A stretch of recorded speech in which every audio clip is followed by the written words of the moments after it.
প্রাক্তন তৃণমূল সাংসদ অপূর্বা পোদ্দার তিনি মোজাজ হারিয়েছিলেন পুলিশের পক্ষ থেকে শতপ্রণোদিত মামলা এবং সেক্ষেত্রে কর্তব্যরত অবস্থায় সরকারি কর্মচারীকে হেনস্থা তাকে মারধরের মামলা রুজু করা হয়েছে। এই মুহূর্তে আমি থানার সামনে রয়েছে, দিব্যেন্দু সিংহ তোমার ছবিটা দেখাচ্ছে যে কড়া পুলিশি নিরাপত্তা, একেবারে নিশ্চিত নিরাপত্তার চাদরে শ্রীরামপুর থানা গত কয়েক ঘন্টা ধরে মুড়ে ফেলা হয়েছে।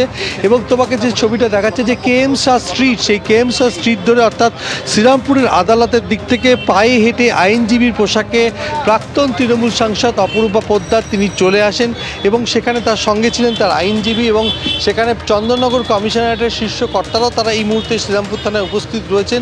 এবং যে শতপ্রণোদিত মামলা পুলিশের পক্ষ থেকে রুজু করা হয়েছিল, পুলিশকর্মী মহিলা পুলিশকর্মীর সঙ্গে অভব্য আচরণ, তাকে নিগ্রহ করা, এবং সেই মামলার বিষয়ে গত বুধবার তাকে তলব করা হয়েছিল শ্রীরামপুর থানায়, তিনি আসেননি। সেই সময় তাকে নগর দায়রা আদালতে ঘুরতে দেখা গেছিল।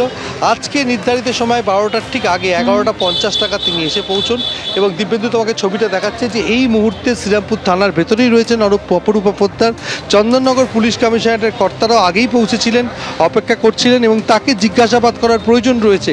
কেননা রিসরাতে গত মঙ্গলবার দিন এনআইএ যখন গ্রেপ্তার করে নিয়ে যায় তার স্বামী তৃণমূল নেতা সাকির আলীকে, সেই সময় তার বাড়ির সামনে যে ঘটনা ঘটেছিল এবং সেক্ষেত্রে পরিষ্কার তুমি ভিডিও ফুটেজও দেখতে পাচ্ছ যে মেজাজ হারিয়েছিলেন প্রাক্তন তৃণমূল সাংসদ অপূর্বা পোদ্দার।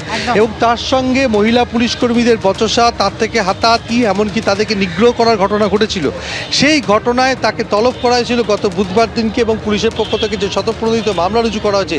এবং গতকালই পুলিশ কমিশনার জানিয়েছেন যে আজকে তাকে তলব করা হয়েছে এবং নির্ধারিত সময় 10 মিনিট আগে আইনজীবীর পোশাক পরে অপূর্বা পোদ্দার তিনি শ্রীরামপুর থানায় এসে পৌঁছেছেন। এই মুহূর্তে জিজ্ঞাসাবাদ পর্ব শুরু হয়েছে, এমনটাই আমরা পুলিশ সূত্রে জানতে পারছি।